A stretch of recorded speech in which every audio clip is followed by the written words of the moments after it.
Alors, la première étape, ça va être d'écouter son cœur. Alors, dans la première scène du film, on voit que Abilene est vraiment, elle a peur, et elle les exprime, ses peurs. Elle sait qu'elle court un risque énorme si elle témoigne auprès de la journaliste vis-à-vis de ses maîtres, d'être chassée, etc. Une grosse insécurité, vous voyez. Donc, elle est divisée entre deux biens, la justice pour elle et son peuple, en quelque sorte, et la sécurité pour elle et les siens. Donc, pour discerner, le premier pas va consister à descendre en soi-même et à écouter ce que je ressens. Est-ce que j'ai peur? Qu'est-ce qui m'habite? De l'attraction, de la répulsion, etc. C'est la première étape, mais elle sera complétée par d'autres étapes que nous verrons ultérieurement. Sinon, on risque de tomber dans le piège du subjectivisme dont je vous ai parlé l'autre fois. Alors, question, comment écouter son cœur, puisque c'est ça le sujet? Il s'agit d'écouter nos désirs profonds, au fond de nous-mêmes, voyez. Et comment définir finalement un désir profond? Alors c'est simple, il y a 6 points pour le savoir. Le premier point, c'est un désir profond est un mouvement de l'affectivité qui nous porte vers un bien. Le deuxième point, c'est que ce n'est pas juste une impulsion éphémère. Ça peut être un sentiment qui traverse toute une vie. C'est un désir profond et durable, vous voyez. Le troisième point, c'est que ce désir couvre toujours un bien fondamental. Par exemple, si je désire devenir architecte quand je serai grand, eh bien, le besoin fondamental, c'est un besoin de beauté et de procurer du bien-être pour les autres. Vous voyez, c'est un besoin supérieur. Le quatrième point, c'est que ça traduit une valeur plus élevée. Il nous porte vers le bien, le vrai et le beau. Il nous pousse à aimer et à nous donner. Il nous ouvre au service de l'autre. Le pianiste, par exemple, enchante non seulement le mélomane, mais aussi le grand public. Skeeter et Abilene sont portés par ce sentiment d'injustice et donc de ce besoin immense de justice. Et c'est ça qui va leur donner le courage d'agir, malgré tous les risques qui y sont accolés, vous voyez. Le cinquième point, c'est qu'un tel désir est puissant et enthousiasmant. Et le sixième, eh bien, c'est qu'il est unifiant et pacifiant. Il nous apporte la paix. Alors, si on doit écouter son cœur profond et ses désirs positifs, on doit aussi écouter nos peurs. Nos peurs nous parlent. Autant le désir nous attire vers un bien, autant la peur, en creux, nous fait fuir un mal. Alors, on a vu qu'Abilene était paralysée par cette peur, mais que, finalement, en mettant le papier avec l'adresse et surtout le téléphone de la journaliste devant elle, elle réfléchit, elle discerne et elle affronte sa peur. Donc, on voit que la peur nous dit quelque chose des valeurs auxquelles nous aspirons. Pour Abilene, qui est terrorisée par les conséquences de ce témoignage qu'elle donnerait, c'est en fait cette peur de perte de sécurité qui l'habite. Mais en même temps, si elle va l'affronter, c'est parce que la recherche de justice va lui donner le courage d'affronter cette peur. Alors, peut se mêler également à la peur un sentiment de colère. Comme tout sentiment, la colère également parle avant tout de soi-même. Quand j'ai une colère, ça dit quelque chose de moi. Là aussi, il est très important d'écouter ces colères qui nous parlent pour comprendre ce qu'elles disent de nous. Dans le cas du film, cette colère de la journaliste et d'Abilene aussi, finalement, recouvre ce besoin de justice plus grand qui couvre également un besoin de sécurité pour ce peuple opprimé et pour soi-même. Voilà, donc, enfin, comme à chaque fois, on peut observer l'exemple de Jésus. Dans le jardin des Oliviers, à l'agonie, Jésus confirme et accomplit la décision centrale de sa vie, finalement, donner sa vie pour sauver le monde. Et pourtant, il est traversé par cette angoisse profonde qui lui fait suer des gouttes de sang, un truc extrêmement puissant, qui montre ce côté mortellement angoissé qu'il vit au jardin des Oliviers.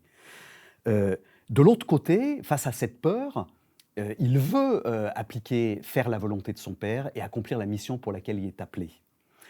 Et donc, après avoir écouté cette double aspiration contradictoire, Jésus opte résolument pour la volonté du Père. Il le dit, il formule à haute voix ce combat qu'il déchire en disant « ma vie, nul ne la prend, c'est moi qui la donne ». Et donc, ce combat qu'il déchire nous apprend à accueillir ce que nous ressentons. Le Christ nous l'a montré par lui-même. Alors, deuxième étape pour faire un bon discernement, c'est se laisser enseigner par la loi et les signes de Dieu. Alors, reprenons juste l'exemple du film. Donc, Ébeline, après avoir posé le problème et écouté son cœur, qu'est-ce qu'elle fait? Elle va écouter la parole de Dieu. En fait, elle se rend au temple pour le dimanche et elle va écouter à la fois la parole de la Bible et ensuite elle va écouter le prêche. Elle va se laisser interpeller par le prêche du pasteur.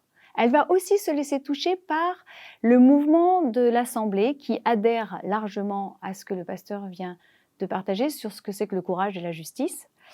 Et puis, enfin, elle va prendre en compte aussi les brimades répétées que vivent les autres domestiques. Donc, en écoutant mes désirs profonds et mes peurs, finalement, je suis tournée vers ce qui m'est intérieur. Et maintenant, en écoutant la parole de Dieu, je sors de moi pour me laisser en fait mesurer par une réalité qui est autre que moi, donc qui est extérieure à moi. Et ça va me donner un autre angle pour discerner. L'approche légaliste du discernement, c'est une approche qui est objective. Dieu me parle à travers deux moyens. Le premier, il est universel, c'est sa loi. La loi divine, elle n'est pas juste pour les juifs ou les chrétiens. En fait, elle est universelle, elle est pour l'humanité parce que ce qui est donné dans les 10 commandements, c'est bon pour toute l'humanité. Et puis le deuxième moyen, c'est le second, c'est singulier, c'est un moyen singulier, c'est-à-dire que ça va résider dans les événements de ma vie. Et donc, il est propre à chacun. Donc, premier point, se laisser enseigner par la loi de Dieu. L'Écriture nous dit, dans Sagesse, chapitre 6, versets 10 et 11, « Ceux qui observent saintement les lois saintes seront reconnus saints, et ceux qui s'en instruisent y trouveront leur défense. » Dieu nous dit, « Recherchez mes paroles, désirez-les. Elles feront votre éducation. » Donc, en fait, tout est là dans le fait de cette approche légale, c'est le fait de savoir écouter cette loi de Dieu. Parce que la loi, elle exprime quoi? Elle exprime le bien que nous sommes en fait appelés à accomplir. Et aussi, elle a un autre avantage, c'est qu'elle enlève tout le côté arbitraire d'une décision. En fait, elle me donne un cadre. Le bien qu'elle va nommer, c'est pas seulement un bien pour moi, mais c'est aussi un bien pour le bien commun. Et en fait, elle va résumer le précepte universel que nous donne la loi, c'est, vous prenez le psaume 33, « Fais le bien, évite le mal ». Ça, c'est une vérité finalement fondamentale qui nous montre quoi? Que nous sommes faits pour le bien. Nous sommes faits pour ce qui est bon, juste et bien. Et nous sommes faits aussi pour éviter la violence destructrice du mal. Alors, ce précepte se concrétise à travers le grand commandement de la charité, que Jésus d'ailleurs rappelle, qui résume tous les commandements, qui est « aimer Dieu de tout son être », donc au-dessus de tout, et puis aimer son prochain comme soi-même, c'est-à-dire s'aimer et aimer l'autre. Le catéchisme en fait, de l'Église catholique, du coup, va reprendre les 10 commandements, qu'on appelle aussi le décalogue ou les 10 paroles de Dieu, pour dire que, en fait, ce cadre qui nous est donné, d'abord, c'est un cadre qui n'est pas pour nous embêter, c'est pas pour nous contraindre, c'est un cadre, au contraire, qui va nous aider à avancer vers ce qui est bien. C'est un cadre qui est une aide extérieure à nous-mêmes et qui, du coup, objectivise les choses et nous permet d'avancer. Il va les classer en 2 catégories. Les 3 premiers commandements seront en rapport à l'amour envers Dieu et les 7 suivants, ce sera l'amour envers mon prochain. Ces 10 commandements, ils vont être révélés à Moïse, puis confirmés par le Christ. Vous pourrez lire dans Matthieu 19, les versets 18 et 19. Et en fait, ils ne requièrent pas la lumière de la foi pour être compris et pour être vécu. En fait, simplement, ils nous donnent ce cadre pour le bien à la fois des autres et de nous-mêmes. Ils sont identifiés à ce qu'on appelle la loi naturelle, la loi qui est en nous. Et de façon, dans la société civile, normalement, cette loi naturelle, elle s'incarne à travers les lois civiles. S'il est complètement arbitraire, justement, de conduire à droite ou de conduire à gauche, certains pays vont choisir à droite, d'autres à gauche, il n'est pas arbitraire de protéger sa vie et de protéger celle de l'autre. Donc, on va être obligé de mettre en sorte, faire quelque chose de nécessaire pour organiser la vie commune et réguler la circulation. Cette loi divine, en fait, l'Église, elle, va la concrétiser dans ce qu'on appelle la loi ecclésiastique, c'est-à-dire qu'elle va nous donner un cadre aussi pour nous aider à les vivre concrètement. Prenons un exemple, le 3e commandement qui est sanctifier le jour du Seigneur, le Shabbat. Eh bien, l'Église va nous dire, le dimanche, ce sera ce jour de la sanctification. Et donc, la messe dominicale est obligatoire. C'est une messe à laquelle on va, mais non pas parce qu'on est contraint, mais parce que c'est un bien pour nous. Et donc, l'Église nous demande de venir à cette assemblée dominicale chaque dimanche. Alors, 2e point, c'est se laisser enseigner par les signes de Dieu. Alors, Dieu ne me parle pas simplement à travers sa loi, mais aussi il me parle à travers les événements de ma vie. Les lois, elles sont universelles, les événements, eux, ils sont singuliers, ils sont propres à chacun. Chacun va vivre des choses différentes. Quels sont donc les signes ou les événements que Dieu me donne? Alors, à la question qu'un journaliste va poser à Benoît XVI, c'est mais où est Dieu et où le trouve-t-on? Benoît XVI répondra, il ne parle pas naturellement à voix haute, mais il parle par signes et à travers les circonstances de notre vie, à travers nos semblables. Il faut certes un peu de vigilance et il ne faut pas se laisser totalement accaparer par tout ce qui est superficiel pour pouvoir les voir et les entendre. Donc, Benoît XVI, il nous donne 2 critères de la présence divine que l'on pourra appeler la loi d'après-coup et la loi d'accumulation. Qu'est-ce que ça veut dire? Ça veut dire que justement, c'est après-coup souvent qu'on peut reconnaître des signes que Dieu m'a fait à travers un ami, un collègue, quelqu'un de ma famille, un livre, un film, voire un échec ou un accident. En fait, Dieu va nous montrer à travers ces petites choses comment avancer, comment nous convertir, comment nous diriger vers ce qui est bon pour nous. Et parfois même, on va rentrer dans une petite correction, enfin Dieu va nous faire avancer par des petites corrections. Alors moi je vous donne juste un petit exemple rapide. On a des enfants qui sont passés par l'adolescence, pas simple adolescence pour les parents, qui sont challengés par leurs enfants. Et un jour, une de mes filles me dit « Mais en fait, toi, tu n'écoutes pas assez. Hein. Et même, est-ce que tu reconnais quand tu as tort ?» Et je me suis dit « Tiens, est-ce que Dieu, à travers cette parole de ma fille… » Alors, j'ai pris ça sur le coup, voilà, c'est pas si simple. Mais en fait, ça a changé un peu ma vie après parce que j'ai compris à travers ça que Dieu me faisait peut-être un signe pour me dire « Là, il faut que tu avances. Tu n'as pas assez travaillé ce point. » Voilà, donc c'est des petites choses comme ça. On peut ne pas y être attentif, mais si on regarde après coup, parce que après coup, j'ai vu que ce que m'avait dit ma fille, pouvait me faire avancer. Donc, la vie est pleine de ces petites indications qui sont parfois imperceptibles, auxquelles il faut qu'on apprenne à être attentif, parce que petit à petit, finalement, on va percevoir comment Dieu me conduit. C'est du coup là ce qu'on appelle la loi d'accumulation, parce qu'il y en a plusieurs.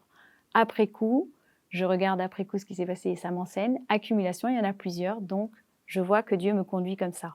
On va juste rajouter que pour reconnaître aussi le signe de Dieu, souvent il y a ce qu'on appelle la coïncidence ou l'œuvre de la providence. Mais prenons l'exemple de Benoît XVI. Benoît XVI, quelques semaines plus tard, le moment important, éprouvant de son voyage pastoral en Pologne, où il avait visité les camps de Auschwitz et Birkenau, il y a eu un arc-en-ciel qui est apparu. Il va noter ça. Et il va dire simplement, ce fut alors pour moi un motif de grand réconfort. En fait, il va recevoir finalement cet arc-en-ciel comme un signe de Dieu. Parce que comme une réponse devant cette horreur qu'il visitait, eh bien, il va comprendre que Dieu lui disait « Oui, je suis là ». Et les paroles de la promesse, les paroles de l'alliance qu'ont reçues nos frères hébreux en premier, que j'ai prononcé lors du déluge, vous pourrez lire dans Genèse 9, versets 12-17, eh bien, sont toujours valables aujourd'hui. Voilà. Et si on reprend l'exemple d'Ébeline, du film, eh bien, Ébeline, elle va tomber le jour où le pasteur, où la Bible va parler de courage et de justice, et elle est en plein discernement sur ces points-là. Du coup, elle peut se poser la question, est-ce qu'une telle coïncidence ne serait pas une parole que Dieu m'adresse pour avancer dans mon discernement? Voilà. Dernier point, les signes que Dieu nous fait ne sont pas simplement extérieurs, mais ils sont avant tout intérieurs. C'est-à-dire que ça ne suffit pas les signes extérieurs, Dieu accompagne toujours les signes extérieurs, les signes intérieurs qui sont d'ordre affectif. Dieu me parle en dehors comme en faisant des signes en dedans. Ce sont ces mouvements intimes que saint Ignace va beaucoup décrire dans ses règles de discernement. Il va les mettre sous les termes de consolation ou de désolation. Lorsque je vis un événement ou lorsque je me projette dans un événement, intérieurement, est-ce que j'ai une paix intérieure ou est-ce que j'ai un mouvement de tristesse ou bien est-ce que j'ai un mouvement de joie? Voilà, c'est ces signes-là qui vont aussi me donner des indications pour discerner.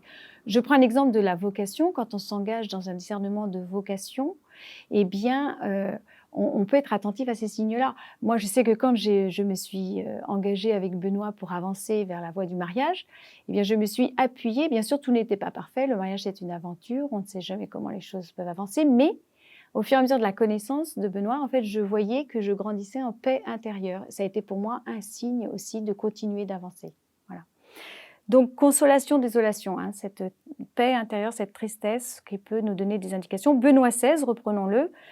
L'arc-en-ciel, pour lui, était un signe extérieur et il va dire que ça a été intérieurement un grand signe, un motif de réconfort, donc une consolation intérieure. Il va s'appuyer là-dessus comme signe de Dieu. Voilà, donc le retentissement affectif accompagne constamment le discernement.